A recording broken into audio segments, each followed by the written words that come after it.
지난주에 입술로도 아멘하고 삶으로도 아멘하자 우리가 말씀 나눴잖아요.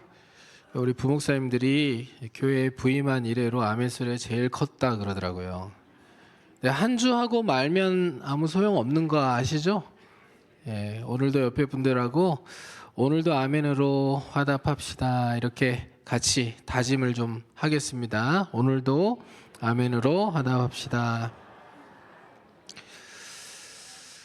자, 오늘 라오디게아 교회에 대해서 두 번째로 말씀을 나누려고 하는데요. 이제 오늘까지 살펴보면 소아시아 7교회에 대한 말씀들은 다 나누는 것 같아요. 소아시아 7교회 말씀들은 당시 있었던 교회에 대해서 주님께서 말씀하시는 내용일 뿐만 아니라 모든 세대의 모든 교회에 주시는 주님의 말씀이라고 말씀을 드렸잖아요. 그래서 우리가 이 말씀들을 계속해서 묵상하면서 우리 교회가 칭찬받는 교회, 그리고 주님께서 기뻐하시는 교회가 되기 위해서 이 7교회들을 계속 살피면서 우리가 부족한 것들은 보강해 나가고, 잘못된 것들은 고쳐 나가고, 잘하는 것들은 더욱더 발전시켜 나갈 수 있는 그런 교회가 될 수 있기를, 또 그런 성도들이 될 수 있기를 주님의 이름으로 축복합니다. 자, 오늘 라오디게아 교회에 대해서 우리가 두 번째로 살필 텐데요. 라오디게아 교회는 지난주에 제가 어떻게 말씀드렸죠? 주님께 책망만 들은 교회였다. 근데 책망만 들은 교회가 두 교회가 있다 말씀드렸죠? 어느 교회입니까? 사대교회와 라오디게아 교회. 그 중에서 긍정적인 요소가 조금도 나오지 않은 교회는 라오디게아 교회. 주님이 자기를 소개하시는 그 장면부터 라오디게아 교회를 책망하시는 그 마음들이 담겨 있는, 그래서 라오디게아 교회는 이렇게 바라볼 때 되게 가슴이 아픈 교회다. 교회가 어떻게 이럴 수 있나, 교회 어떻게 이렇게 책망만 들을 수 있나, 긍정적인 요소가 하나도 없을 수 있나, 이렇게 생각되는 참 마음 아픈 교회다, 이렇게 생각이 되어지거든요. 그래서 주님께서 차든지 뜨겁든지 하라고 말씀하셨잖아요. 네, 차든지 뜨겁든지의 해석은 어떻게 된다고 말씀드렸죠? 유익하고 쓸모 있는 것, 그리고 미지근한 것. 주님께서 책망하시는 미지근한 것은 무익하고 쓸모 없는 것, 이것을 의미한다라고 말씀드렸죠. 그러니까 라오디게아 교회는 미지근한 신앙으로 주님께 책망을 들었어요. 아무 쓸모없고 무익한 신앙생활을 하고 있다라고 주님께서 책망하신 거죠. 그러면서 그들이 역겹고 토가 나오고, 그래서 입에 머금고 있을 수도 없어서 삼키기도 힘들어서 토해버릴 수밖에 없는 그런 교회다. 주님께서 굉장히 강한 책망을 하고 계신다라고 우리가 지난주에 말씀을 나눴습니다. 그렇다면요, 주님께서 그렇게 역겹고 막 삼킬 수도 없고 입에 머금고 있을 수도 없을 만큼 토가 나오는 그 미지근한 신앙이란 게 도대체 어떤 신앙일까 우리가 생각해 봐야 되잖아요. 그러니까 한마디로 얘기하면 타협하는 신앙입니다. 한번 따라해 보세요. 타협하는 신앙. 이게 주님께서 지금 라오디게아 교회를 책망하고 계시는 가장 핵심이에요. 그들이 타협하는 신앙생활을 하고 있었다라는 겁니다. 자, 소아시아 7교회가 몰려 있잖아요. 여러분들 지도를 통해 제가 보여드렸잖아요. 소아시아 7교회가 에베소 교회를 중심으로 해서 이렇게 시계 방향으로 해서 라오디게아 교회까지 이렇게 몰려 있어요. 근데 소아시아 7교회가 속해 있는 7도시 전체가 다 로마의 지배를 받고 있는 상황이었고, 같은 시대 같은 문화권 안에 있었기 때문에 동일하게 우상 숭배와 황제 숭배로부터 자유로울 수 없는 그런 상황 가운데 있었단 말이에요. 그러니까 우상 숭배를 하고 황제 숭배를 하면 먹고 살아가는 문제에 어려움이 없지만, 우상 숭배를 거부하고 황제 숭배를 거부하면 먹고 살아가는 문제가 쉽지 않은 것이 당시 사람들의 삶의 모습이었어요. 그러니까 예수 믿는 사람들이 부자가 되기가 참 어려운 시대가 이 시대였다는 거죠.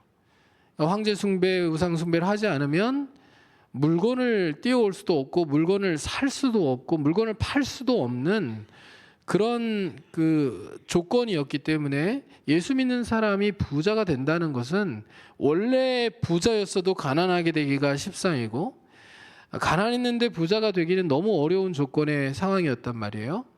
근데 제가 지난주에 설명을 드릴 때 라오디게아 교회는 라오디게아라고 하는 지역은 부자였다고 했잖아요. 소아시아 7도시 중에서 가장 부자였다. 그러면 질문이에요. 라오디게아 지역 도시 전체는 부유했는데 교회는 어땠을까요? 성도들은 어땠을까요? 부자였을까요? 가난했을까요?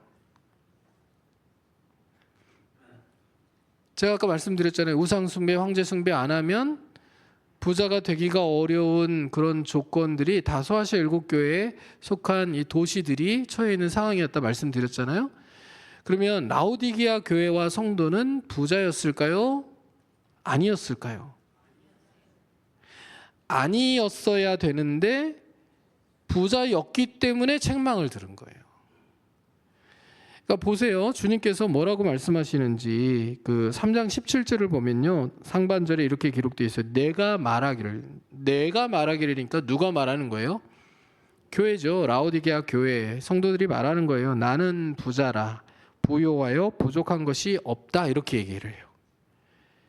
그러니까 성도들이 부자가 되기가 어려운 그러니까 우상 숭배를 하지 않으면 황제 숭배를 하지 않으면 부자가 절대 될 수 없는 세상 속에서 이들이 부자였다는 얘기는 그들이 우상 숭배를 했다.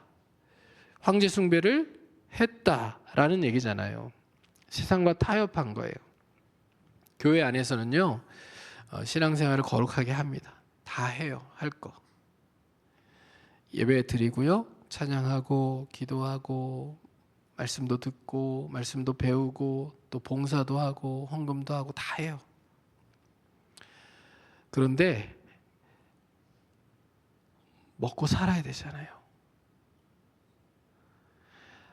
신앙생활도 다 먹고 살자고 하는 거 아니에요? 먹고는 살아야 되잖아요. 그러니까 우리는 조금 더 융통성 있게 좀 지혜롭고 합리적으로 신앙생활 할래요. 적당히 우상에게 절하고요. 적당히 황제에게 고개를 숙이고요. 근데 제가 마음으로 우상을 숭배하고 마음으로 황제를 숭배하는 건 아니에요. 그냥 먹고 살기 위해서 그냥 고개를 숙여주는 거고요. 그냥 비위를 맞춰주는 거고요. 그냥 행동으로만 그냥 그렇게 하는 거지 마음은 아니에요. 마음은 우리 주님께 있는 거죠. 주님 섬기는 거예요. 그런데 그냥 먹고는 살아야 되니까 그렇게 안 하면 살기가 어려우니까 일단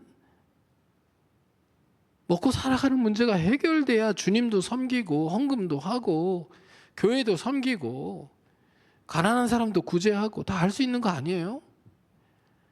그러니까 우리는 좀 합리적이고 융통성 있는 신앙생활을 할 거예요. 이게 라오디게아 교회와 성도들이 택한 거예요. 타협한 거예요. 주님은 그런데 그 모습을 어떻게 평가를 하셨을까요? 이거 참 지혜롭다.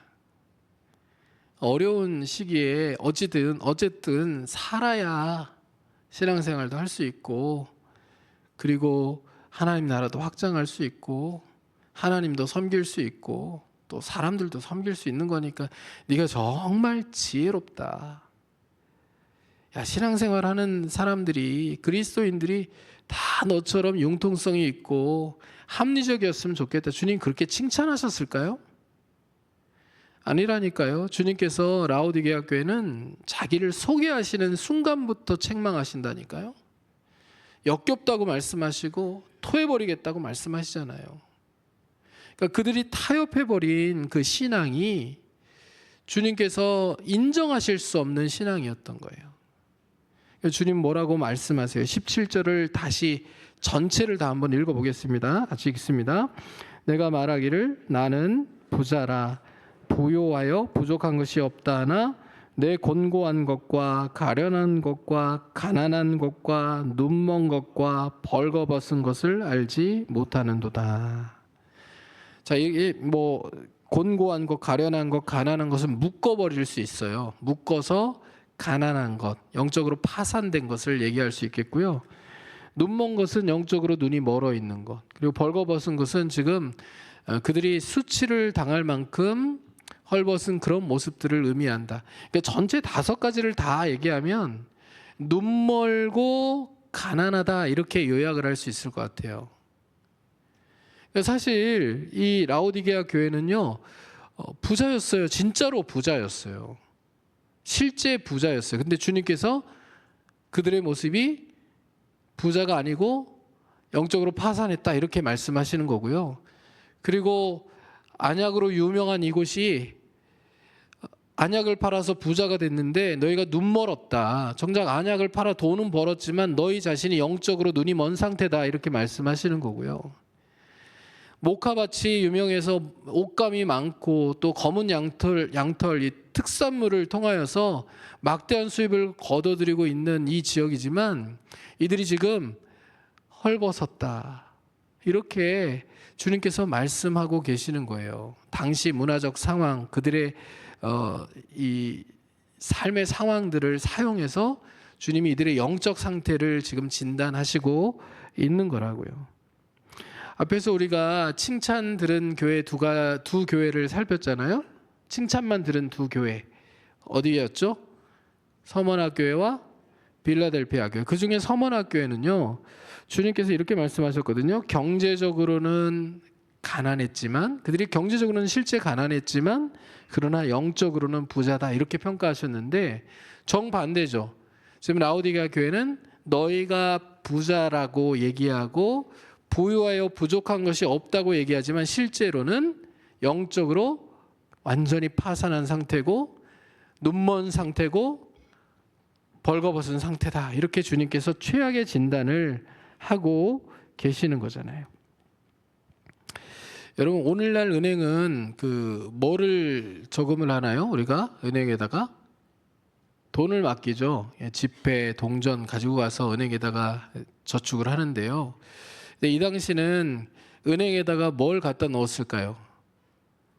지폐가 없는 때니까. 동전을 갖다 맡겼을까요? 아니에요. 금이에요. 금을 사가지고 은행에다가 맡기는 거예요. 그러니까 여기는 은행이 많고 그 다음에 제가 뭐가 많다 그랬어요? 옷감, 그 다음에 양털 많고 안약이 많다 이렇게 말씀드렸잖아요. 이제 3가지를 가지고 주님께서 그들에게 교정 명령을 내리세요. 너희들이 지금 영적으로 파산한 상태 그리고 눈이 먼 상태 그 다음에 벌거벗은 상태니까 3가지를 사라 이렇게 말씀하시는 게 18절 말씀입니다. 18절 말씀을 같이 한번 읽어보겠습니다. 내가 너를 권하노니 내게서 불로 연달한 금을 사서 부요하게 하고 흰옷을 사서 입어 벌거벗은 수치를 보이지 않게 하고 안약을 사서 눈에 발라 보게 하라. 자, 여기서 산다, 사다라고 하는 단어가 3번이나 나오잖아요. 3가지를 사라는 거예요. 첫 번째 주님 뭘 사라고 말씀하시죠? 불로 연단한 금을 사라 이렇게 말씀하시잖아요. 사실 사는 것은요, 이 돈이 많은 이 사람들에게는 취미 활동과 같은 거였어요. 요즘에도 부자들을 보면은 사고 싶은 거 사잖아요. 가끔 드라마 보면 부러운 장면이 나오더라고요. 백화점 가서 이게 옷을 사는데 여기서부터 여기까지 있는 것 다 담아주세요. 이런 거 플렉스 하는 거. 부자들이 돈을 가지고 하는 취미 생활이 뭘 사는 거예요. 근데 주님께서 말씀하시는 이 3가지를 사라라고 말씀하시는 그 3가지는요, 돈을 주고 살 수 없는 거예요. 이게 지금 영적인 것을 얘기하는 거거든요. 그들이 실제 돈을 가지고는 금을 살 수 있죠. 널려 있는 안약을 살 수 있죠. 뭐 좋은 옷감과 양털을 살 수 있잖아요. 그런데 주님이 지금 사라고 말씀하시는 이 3가지는 영적인 것이거든요. 이것은 실제로 그걸 사는 것을 의미하는 게 아니라 신앙을 위하여 그들이 치러야 될 대가를 이야기를 하는 것이고, 특별히 이 세 가지 사는 행위를 19절에서 한 문장으로 얘기하는데, 그러므로 내가 열심을 내라 회개하라, 이것으로 요약할 수 있어요. 그러니까 그들이 지금 불로 연다는 금을 사고 안약을 사서 눈에 발라 보게 하고, 그 다음에 흰 옷을 사서 그들의 수치스러움을 가리게 하는 이 행동들은 회개하는 것을 의미하는 거고, 그리고 열심을 다시 회복하는 것을 의미한다라고 이해하시면 돼요. 자, 먼저 불로 연단한 금을 사라 이렇게 말씀하시는데, 이 불로 연단한 금이라고 하는 표현은 잠언에도 나오고 말라기에도 나와요. 죄를 없이 한다는 거예요. 불순물들, 죄와 부정한 것들을 깨끗하게 태워 없앤다는 걸 얘기하는 거예요. 정금과 같은 상태가 된다라는 얘기예요. 자, 이들이 지금 신앙생활을 하고 있는 모습은 정금과 같이 정결한 모습입니까? 아니죠. 우상 숭배, 황제 숭배를 하면서 타협한 신앙을 가지고 살아가고 있잖아요. 부정하고 하나님이 보실 때 기뻐하시지 못하는 모습들로 가득 찬 모습이에요. 그런 죄악의 모습들을 깨끗하게 태워버리고 정금과 같이 정결한 그런 모습이 될 것을 주님께서 말씀하시는 거니까 회개하고 연결이 되어 있죠. 그리고 열심을 내어 주님을 섬기는 것과 연결이 되어 있어요. 두 번째로 사라고 말씀하시는 것은 흰 옷을 사서 입어 벌거벗은 수치를 보이지 않게 하라, 이거잖아요. 여러분, 이 도시에 제가 목화가 유명하다고 말씀을 드렸잖아요. 흰 옷감. 흰 옷을 사서 입으라는 건 금방 이해가 되죠. 그래서 성경에서 희다라는 것은 정결하다라는 것을 의미합니다. 그러니까 흰 옷을 사서 입으라는 것은 그들이 우상 숭배, 황제 숭배로 인하여서 계속 그들을 더럽히는 행동들을 멈추고 다시 정결케 되기 위하여서 믿음의 순수성을 회복하기 위하여서 노력하라라고 하는 의미예요. 마찬가지로 회개하라, 다시 열심을 내라라고 하는 이 의미와 연결되어 있죠. 세 번째로 주님께서 말씀하시는 그 사라의 내용이 뭡니까? 뭘 사라는 겁니까? 안약을 사서 눈에 바르라는 거예요. 그러니까 지금 이들이 영적으로 눈이 어두워졌어요. 자신들이 타협하는 신앙을 가지고 살아가면서도 신앙생활을 잘하고 있다고 생각해요. 우리가 합리적이고 우리가 되게 지혜로운 거고 우리가 지금 신앙생활을 잘하고 있다고 생각을 하는데, 주님께서 좀 영적인 안약을 사서 눈에 발라서 너희들의 영적인 상태를 제대로 볼 수 있었으면 좋겠다, 이렇게 말씀하시는 거예요.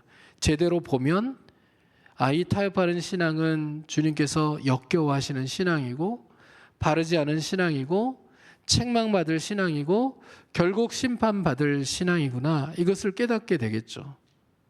그래서 안약을 사서 눈에 발라 그들의 잘못된 행동들, 영적인 상태들을 좀 바로 보고 회개하고 다시 열심을 내어 주님이 기뻐하시는 교회와 성도들이 되라, 이렇게 말씀하시는 겁니다. 그래서 19절에 그러므로 열심을 내라 회개하라, 이 한 문장으로 앞에 18절에 나왔던 세 가지 사라라고 주님이 말씀하시는 내용들을 다 담아낼 수 있다. 여러분, 이렇게 이해하시면 될 것 같아요.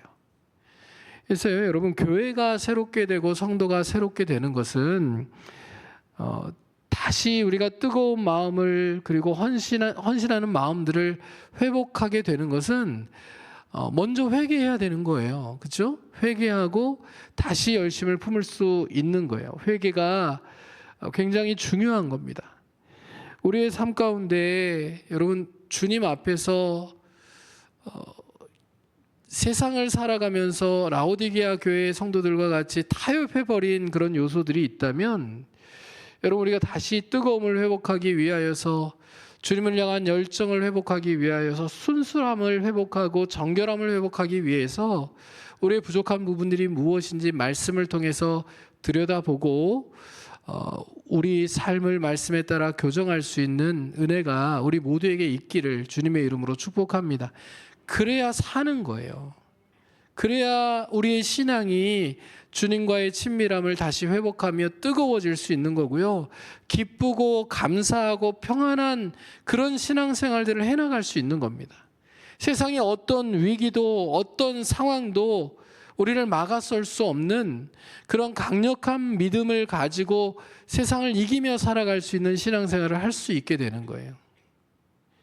근데 우리가 정결함을 잃어버려 계속 세상과 타협하게 되면요, 아무리 열심을 내고 아무리 노력하고 아무리 교회 안에서 신앙생활을 형식적으로 해야 될 일들을 다 한다고 할지라도 주님께 칭찬 듣기는커녕 오히려 역겹다, 토 나온다, 이런 책망을 들을 수밖에 없는 신앙인이 될 수밖에 없다는 것을 우리가 잊지 않았으면 좋겠어요.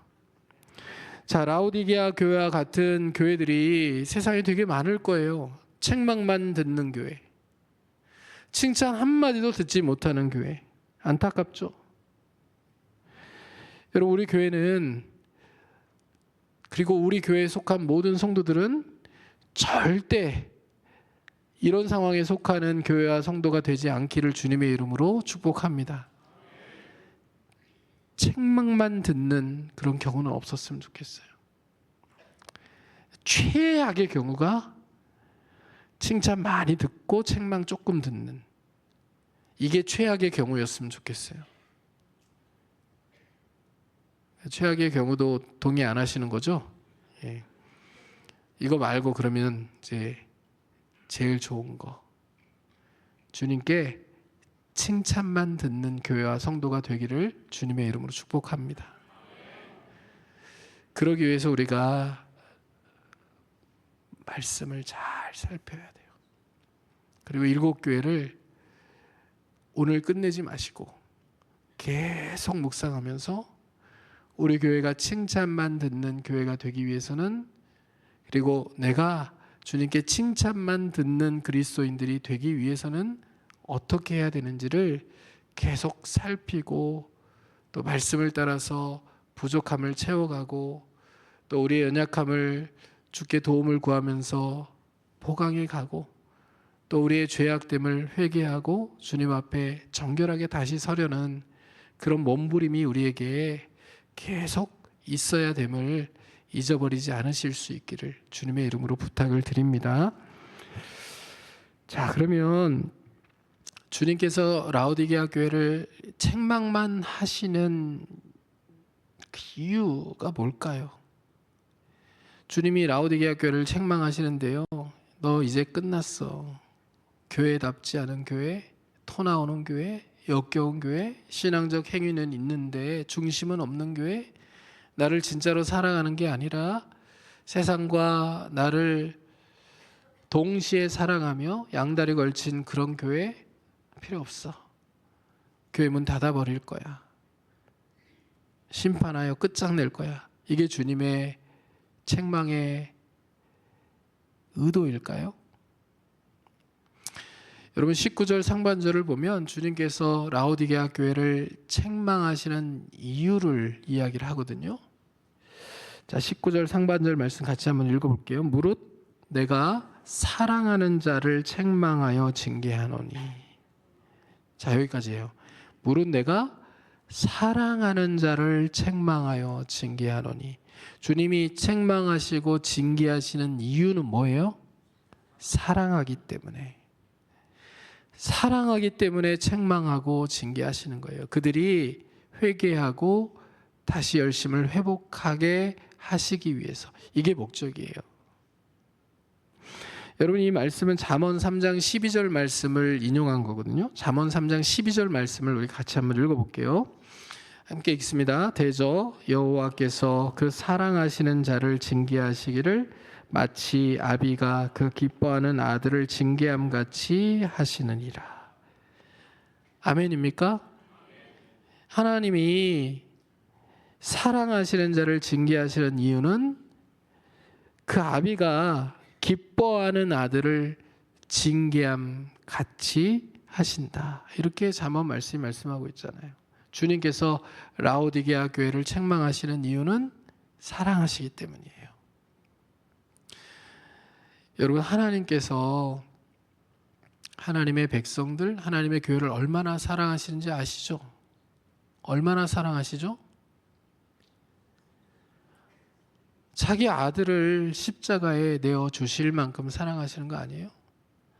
그 사랑을 어떻게 표현할 수 있어요?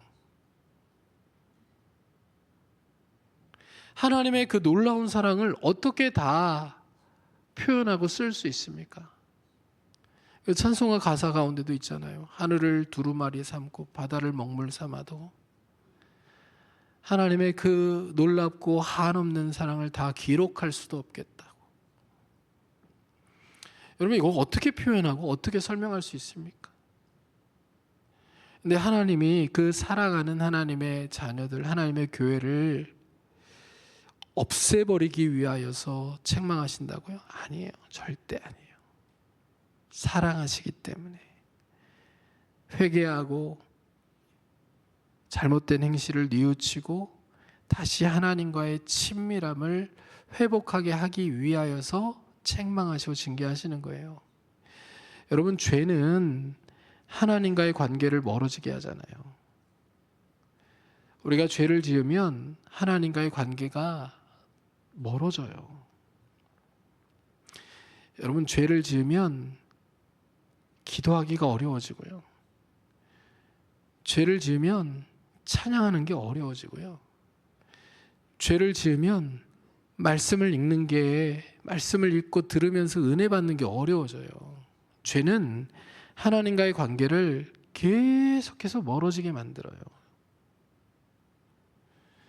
그렇게 하나님께서 그 죄, 부정함들을 제하고 정하고 정결케 되어 다시 하나님과의 친밀한 관계 안에서 하나님을 아버지로 또 하나님의 아들, 딸로 그렇게 살아가게 하기 위해서 책망하시고 징계하시는 거예요.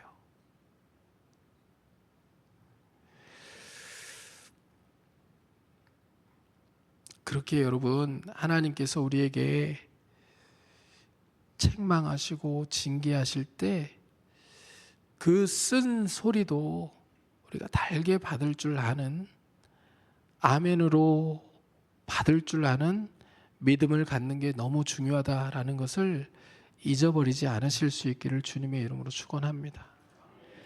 여러분, 하나님께서요, 자기 백성들을 사랑하셔서 구약 성경을 보면 굉장히 오랫동안 너 맞는다, 너 맞는다, 너 진짜 맞는다, 너 진짜 혼난다 이러셨던 걸 알게 되잖아요. 수백 년 동안 선지자들을 계속 보내셔서 너 진짜 맞을 거야, 너 진짜 혼난다, 너 그러면 안 된다, 계속 강력하게 심판을 선포하시거든요. 근데 사실 하나님의 마음은 뭐예요? 그들이 그 경고의 말씀을 듣고 돌이켜 회개하고 하나님만 섬기는 거예요. 하나님과의 친밀한 관계 안에서 하나님 주시는 복을 누리며 사는 게 하나님의 진심이에요. 그러니까 하나님께서 책망의 말씀을 하실 때마다 우셨을 거예요. 그리고 그들을 때리실 때 BC 722년에 북이스라엘이 아수르에 의하여 멸망당할 때 아수르를 심판의 도구로 쓰시면서 하나님 눈물을 흘리셨을 거예요. BC 586년에 바벨론을 심판의 도구로 사용하셔서 남유다를 멸망시키실 때 하나님 눈물을 흘리셨을 거예요. 여러분, 제가 말씀을 준비하면서 한 장면이 이제 머릿속에 떠올랐는데요. 제가 11살 때 이제 저희 어머니가 위암에 걸리셨고, 그리고 1년 동안 정말 굉장히 힘든 투병 생활을 하신 후에 12살 때 이제 하나님의 부르심을 받으셨는데, 제가 그 어렸을 적에 정말 지독히도 개구장이었거든요. 개구장이처럼 보이십니까? 안 보이십니까? 2부 때는 안 보인다고 얘기하시더라고요. 진짜 지독히도 개구장이었어요.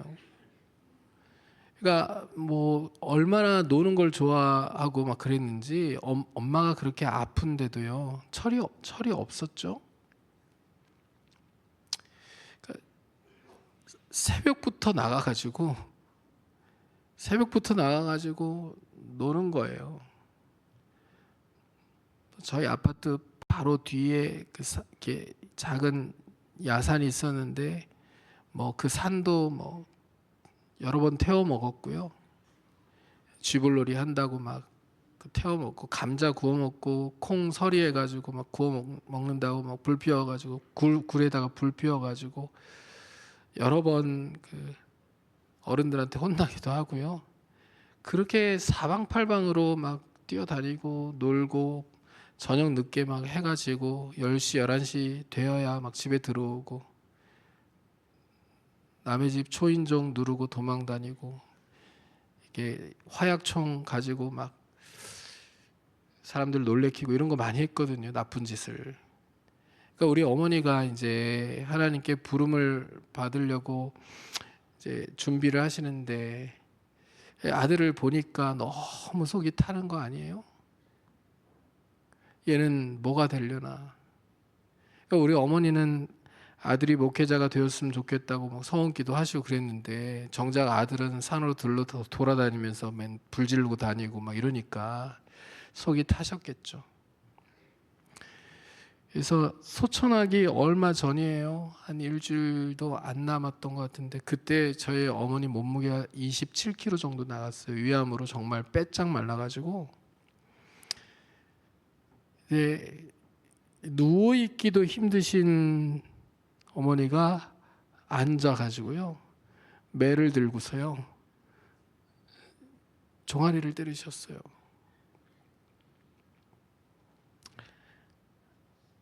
아팠을까요? 하나도 안 아팠어요. 하나도 안 아팠어요. 힘이 없기 때문에 때리셔도 전혀 아프지 않았어요. 그래서 매를 맞으면서 제가 회개한 게 아니고요.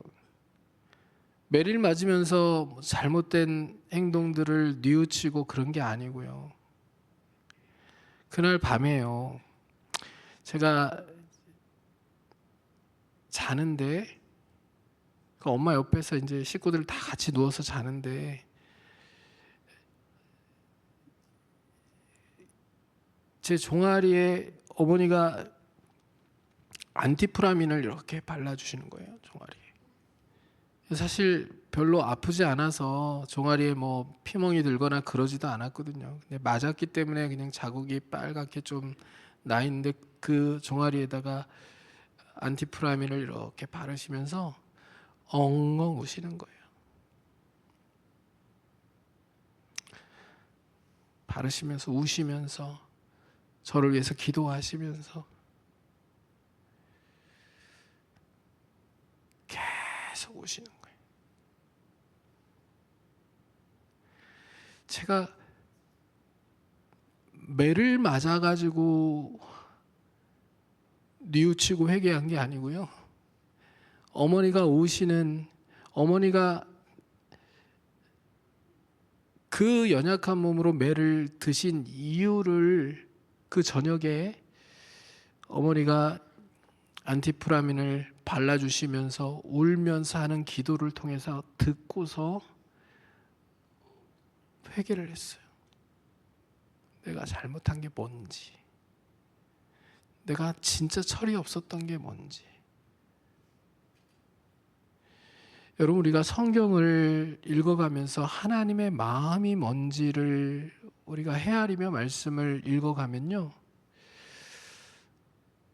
여러분, 하나님께서 협박하시고 막 책망하시고 징계하시고 이런 것을 통해서 우리가 회개에 이르는 게 아니고요, 그게 무서워서 회개에 이르는 게 아니고, 그렇게 말씀하시고 그렇게 심판하실 때 하나님이 얼마나 아픈 마음으로 얼마나 울면서 하고 싶지 않은 그 일들을 행하실까, 이렇게 생각하며 우리가 잘못한 것을 뉘우치고 회개할 수 있다고 저는 생각해요. 여러분, 우리가 삶에서 하나님께서 나를 책망하시고 징계하신다라고 느낄 때가 있을 거예요. 그때 여러분 억울하다 나는 한다고 하는데 잘한다고 하는데 이렇게 생각하면 우리에게 아무런 은혜가 없습니다. 네, 이렇게 책망하실 때 이렇게 징계하실 때 하나님의 마음은 얼마나 아프실까? 혹시라도 내가 하나님 앞에서 범죄한 것이 있을까? 하나님 보시기에 기쁘시지 않았던 삶의 모습이나 내 언행 심사가 있을까 헤아려 본다고 하면 여러분 그 하나님의 마음을 생각할 때 우리의 삶을 교정하고 돌이켜 하나님이 기뻐하시는 인생을 사는 게 가능해지리라고 믿습니다. 그래서 여러분 우리가 말씀을 들을 때 하나님이 은혜를 주시는 두 통로가 있는데요. 하나는 축복의 말씀을 통해서 우리에게 은혜를 주시는 거고 하나는 책망의 말씀을 통해서 우리에게 은혜를 주시는 거예요. 이 두 통로를 다 받아들여야 다 아멘으로 받아들이고 삶으로 순종해야 우리의 삶이 우리의 신앙이 성숙해 갈 수 있는 거고요. 그리고 하나님이 기뻐하시는 모습으로 자라가며 예수 그리스도를 본받는 하나님의 사람들이 될 수 있는 거예요. 듣고 싶은 것만 듣고 듣기 싫은 거는 흘려 들으면 우리에게 아무 유익이 없어요. 여러분 성경이 66권이 이렇게 있는데요. 66권 가운데 비율로 따지면 책망과 그리고 축복 이렇게 나눠놓고 보면 분량이 어떤 게 더 많을까요? 성경 66권의 전체 분량으로 볼 때 책망의 말씀이 더 많을까요? 아니면 칭찬, 축복의 말씀이 더 많을까요? 여러분 놀랍게도요. 학자들에 의하면 7대3 내지 8대2로 책망의 말씀이 훨씬 많아요. 왜 그럴까요? 인간이 죄악되었잖아요. 죄성을 가지고 살잖아요. 잘못하는 것이 훨씬 많다는 거예요. 하나님 보실 때. 그러니까 하나님 보실 때 하나님이 말씀하시는 것 가운데 내가 그 말씀에 순종하기 어려워요. 내 본성을 가지고는. 근데 하라고 하시고 순종하기 어려운데 하지 말라고 하시고 그렇기 때문에 인간이 죄된 본성을 가지고 하나님의 말씀을 자꾸 거슬려 간다고요. 순종하지 않아요. 그러니까 하나님께서 계속해서 순종하지 않는 인간을 향하여서 순종하라고 회개하라고 돌아오라고 하시는 말씀이 훨씬 많은 거예요. 퍼센테이지로. 여러분 한국교회가 병든 이유, 한국교회뿐만 아니라 교회가 전 세계에 있는 교회가 병들어가는 이유를 학자들이 찾잖아요. 진단한 그 중에 한 가지가 뭐냐면 성경의 비율로 보면 책망의 말씀이 훨씬 많고 축복의 말씀이 적은데 8대2, 7대3 이렇게 되는데 그런데 강단에서 선포되는 말씀은 축복의 말씀이 그리고 번영과 형통에 대한 말씀이 압도적으로 많다는 거예요. 여러분 의도적으로 선택하여서 하지 않으면 그럴 수가 없거든요. 성경을 순차적으로 창세기부터 계시록까지 쭉 설교를 해나간다고 하면 책망과 교정과 징계에 대한 말씀들이 압도적으로 많이 설교가 돼야 되거든요. 그런데 실제 강단에서 선포되는 말씀들은 성도들이 듣고 싶어하는 이야기들을 더 많이 하는 거죠. 위로, 격려, 칭찬, 하나님 주신 형통, 복, 소망 압도적인 거예요. 죄, 사망, 지옥, 심판, 회개 성도들이 듣고 싶어 하지 않아요. 강단에서 메시지를 잘 안 전한다는 거예요. 이거를 우리 한국에서는 기복주의 신학이라고 얘기를 하고요. 세계 신학계에서 쓰는 표준 용어는 번영주의 신학입니다. 이게 교회를 다 병들게 만들었다는 거예요. 쓴소리, 책망, 징계를 듣고 싶어 하지 않는 성도들의 비위를 맞추는 설교.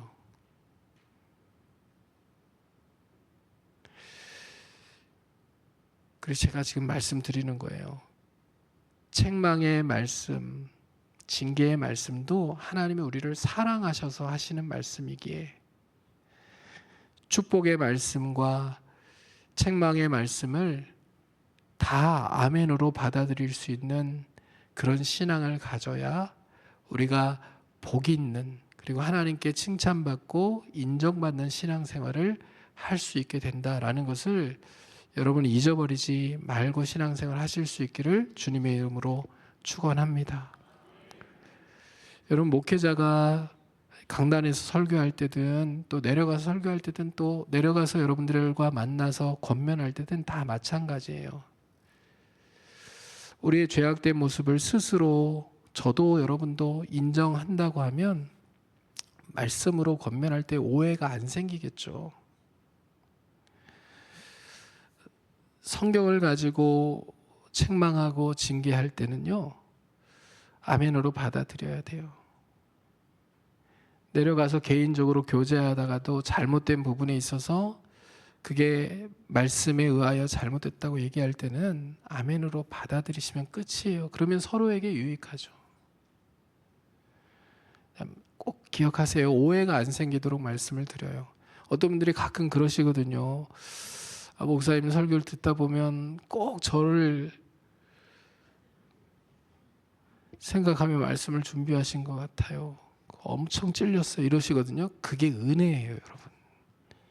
그게 은혜예요. 아멘 안 할 줄 알았어요. 그게 은혜예요, 여러분. 하나님이 은혜를 주시는 거예요. 제가 절대로 누군가를 겨냥해가지고 들으라고 그렇게 포커스를 맞춰가지고 설교를 준비하지 않아요. 그렇게 설교를 하면 안 되는 거 알아요.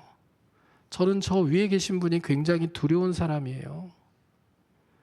목회자에게 말씀을 맡기셨는데 이 말씀을 가지고 제 욕심을 채운다, 제 감정의 해소를 위해서 말씀을 이용한다, 다 잘못된 건데 이거 뒷감당 안 되는 거거든요. 저 위에 계신 분이 살아 계시기 때문에.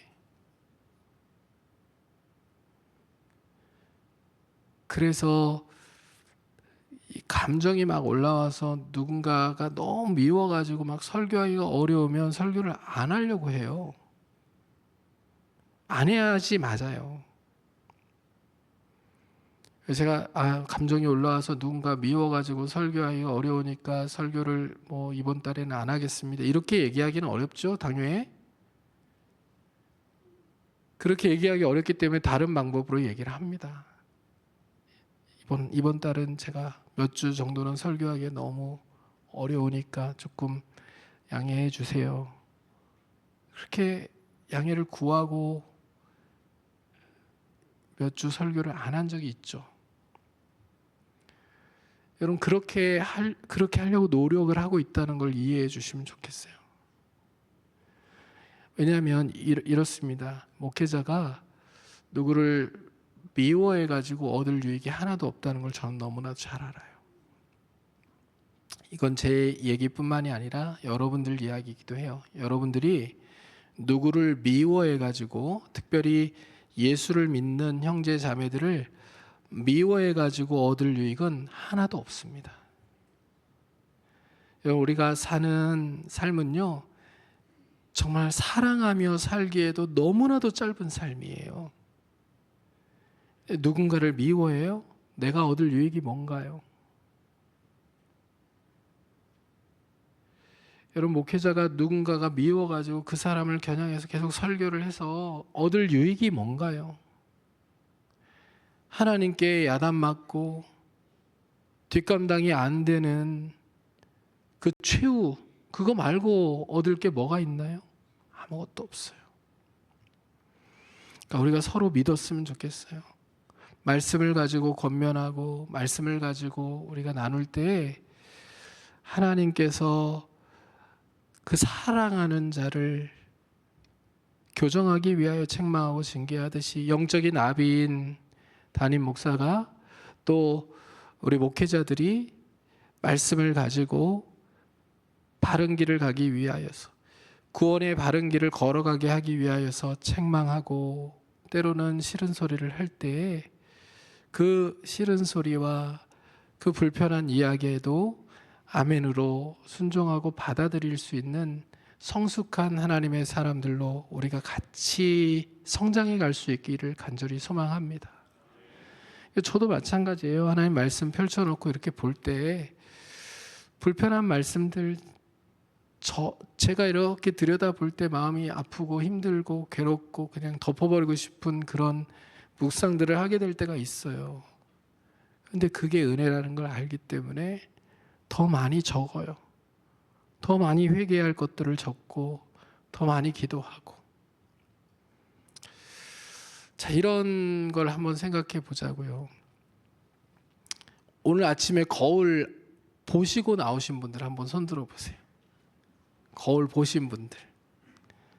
자, 우리가 거울을 지금 보고 있다고 생각해 봅시다. 거울을 딱 들여다봤는데 머리가 이렇게 떴어요. 얼굴에 뭐가 묻어 있어요. 그러면 여러분 어떻게 하십니까? 그때 내가 머리가 이렇게 떠 있는 걸 가라앉히기 위해서 노력하고 얼굴에 뭐가 묻은 것을 닦아내기 위해서 노력을 합니까? 아니면 거울을 깨버리십니까? 어떻게 하시나요? 자, 1번 거울을 깨버린다. 한번 손 들어보세요. 자, 거울을 깨는 분들과는 앞으로 안 만나시는 게 좋을 것 같아요. 이 정상이 아니잖아요. 자, 내가 내 거울에 비친 내 모습에 좀 고쳐야 될 모습들을 고친다. 2번. 예, 다 정상이시잖아요. 그렇죠? 여러분, 하나님의 말씀이 거울이에요. 말씀이 기준이잖아요. 말씀 앞에 나를 비춰봤을 때 내가 내 모습에 지금 내 삶에 머리가 이렇게 올라가고 얼굴에 묻은 모습들이 보이면 그러면 말씀을 거부하고 말씀을 깨트려 버리고 이렇게 하면 안 되잖아요. 내 삶을 교정해야 되잖아요. 책망의 말씀을 달게 받으면서 그 말씀을 통하여 내 삶을 교정해 갈 때 하나님의 은혜가 내게 충만하게 임하게 됨을 여러분 잊어버리지 않으실 수 있기를 주님의 이름으로 축복합니다. 자, 그 말씀을요, 주님께서 이제 20절에 이어가세요. 네가 회개하고 열심을 내라. 그리고 네 마음을 좀 열어라. 나와 친밀한 관계들을 회복하자. 이 얘기하시는 거예요. 자, 3장 20절 말씀 같이 읽어보겠습니다. 볼지어다 내가 문 밖에 서서 두드리노니 누구든지 내 음성을 듣고 문을 열면 내가 그에게로 들어가 그와 더불어 먹고 그는 나로 더불어 먹으리라. 여러분, 유명한 성경 구절이죠. 그렇죠? 전도할 때 주로 사용하는 구절이기도 한데 사실 이게 전도용 구절이 아니고요. 주님과의 식어버린 관계를 회복할 때 필요한 구절이에요. 여러분, 이 말씀을 아가서 5장 2절에서 가져왔거든요. 아가서 5장 2절 말씀을 보면 이렇게 기록되어 있습니다. 같이 한번 읽어보겠습니다. 내가 잘지라도 마음은 깨었는데 나의 사랑하는 자의 소리가 들리는구나. 문을 두드려 이르기를 나의 누이 나의 사랑 나의 비둘기 나의 완전한 자야 문을 열어다오. 내 머리에는 이슬이 내 머리털에는 밤이슬이 가득하였다 하는구나. 이 장면 어떤 장면이냐면요, 사랑하는 연인 사이의 남자가 여자의 집에 문을 두드려요. 그런데 여자가 문을 안 열어주는 거예요. 계속. 언제까지 안 열어주냐면 밤새도록 안 열어주는 거예요. 그래서 5장 2절의 뒷부분을 보면 어떻게 기록되어 있어요. 내 머리에는 이슬이 내 머리에는 밤이슬이 가득하였다 하는구나. 그러니까 이렇게 보면 이슬이 밤이슬이 이렇게 표현되어 있는 거 보면 밤새도록이에요. 안 열어줘요. 근데 이 장면을 지금 요한이 요한계시록에 가지고 온 거거든요. 이상하지 않아요, 여러분? 교회 안에서는 예배가 드려지고 찬양대가 찬양하고 연주하고 또 기도하고 헌금 드리고 다 하는데 그 누구에게 영광을 돌리기 위해서 하는 거예요? 우리를 구원하신 주님께 그리고 하나님께 영광 돌리기 위해서 하는 거 아니에요?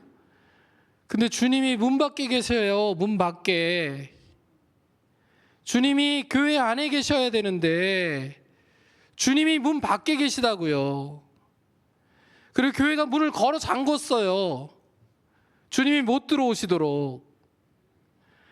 주님이 문을 두드리시는 거예요. 계속해서 문을 열어달라고.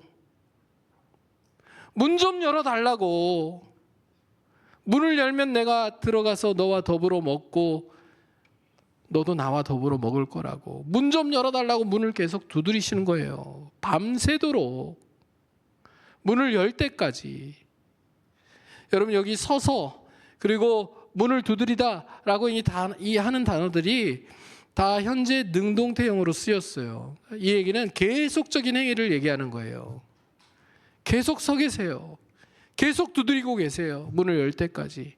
마치 아가서에서 이 남자가 밤니스를 맞으면서 문을 계속해서 두드리고 있는 것처럼 주님이 계속 교회 문을 두드리고 계신 거예요. 이게 얼마나 아이러니해요? 교회는 주님께 영광을 돌린다고, 주님을 사랑한다고 찬양하고 있고 예배드리고 있고 그리고 기도하고 있고 그리고 말씀을 전하고 있고 말씀을 듣고 있고 신앙적인 행위를 다 하고 있는데 주님은 정작 여기 안 계셔요. 밖에 계신 거예요.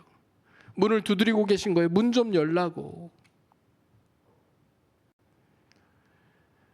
여러분 우리 성도들의 각각의 삶을 한번 생각해 보세요. 주님이 내 마음 안에 들어와서 나와 온전히 동행하고 내 삶의 주인이 되셔서 친밀한 교제를 주님이 누리시면서 그렇게 주님과 함께 내가 감사와 기쁨과 행복이 있는 신앙생활을 해나가고 있는지, 아니면 주님이 계속 문 밖에서 우리의 마음 문을 두드리고 계신 것 같은 그런 신앙생활을 하고 있는지.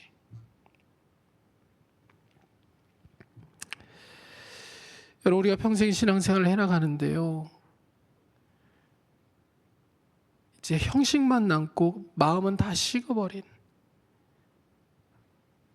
그런 지금 신앙의 모습들을 가지고 있다면 여러분 회개하고 다시 열심을 내기 위하여서 우리가 마음의 문을 열고 주님을 다시 나의 구주 나의 하나님으로 온전히 모셔드리고 주님만 사랑한다고 온 마음을 다하여 고백할 수 있는 하나님의 사람들로 우리 모두가 설 수 있게 되기를. 그래서 주님이 들어오셔서 우리와 더불어 먹고 또 우리는 주님과 더불어 먹으며 친밀한 교제 안에서 감사와 행복이 있는 그런 신앙생활을 해나가는 우리 모두가 될 수 있기를 주님의 이름으로 축복합니다. 여러분 그렇게 회개하고 다시 열심을 내는 자에게, 이게 이기는 자거든요. 그 이기는 자에게 주님께서 상을 주시겠다고 말씀하시죠. 21절 말씀 같이 읽겠습니다. 이기는 그에게는 내가 내 보좌에 함께 앉게 하여 주기를 내가 이기고 아버지 보좌에 함께 앉은 것과 같이 하리라. 내가 내 보좌에 함께 앉게 해주겠다 이렇게 말씀하시는데요, 주님과 함께 통치하는, 다스리는 그 자리에, 그 영광스러운 자리에 회개하는 성도들을 함께 앉게 해주겠다라고 말씀하시는 거예요. 너 이전에 잘못 많이 했으니까, 우상 숭배했으니까, 황제 숭배했으니까, 세상과 타협했으니까 너는 그런 자리에 앉을 자격이 없어. 이게 아니라 회개하면 그 모든 죄와 허물들을 다 잊어버리시고 주님과 함께 통치하는 그 자리에 앉게 해주시겠다고 주님께서 약속하고 계신 거예요. 여러분 우리가 아직 늦지 않았다는 것을 항상 기억하며 살아갈 수 있었으면 좋겠어요. 근데 더 늦지는 않았으면 좋겠어요. 더 늦는 것은요, 우리 생명이 끝나는 거예요. 우리의 생명이 끝날 때까지는 기회가 있어요. 생명이 끝나면 회개할 기회가 없어요. 그렇죠? 다시 열심을 낼 수 있는 기회가 없어요. 그래서 사실 말씀을 듣는 이 시간이 결단하고 각오하고 바로 회개하고 다시 주님의 도우심을 구하며 그렇게 일어나야 될 때인 거예요. 아멘입니까? 자꾸 미뤄두면 안 된다는 거예요. 미뤄둬서 유익할 게 별로 없잖아요. 신앙생활은 특별히 그래요. 미루면 유익할 게 전혀 없어요. 그래서 여러분 오늘 말씀을 들으시면서 주님이 여러분의 마음 문을 계속 두드리시며 하시는 말씀들을 들으시고 말씀에 따라 여러분의 삶을 교정하시고 회개하고 열심을 내어 주님이 기뻐하시는 주님의 사람으로 우리 모두가 함께 일어서는 그런 은혜가 있기를 주님의 이름으로 축원합니다. 말씀을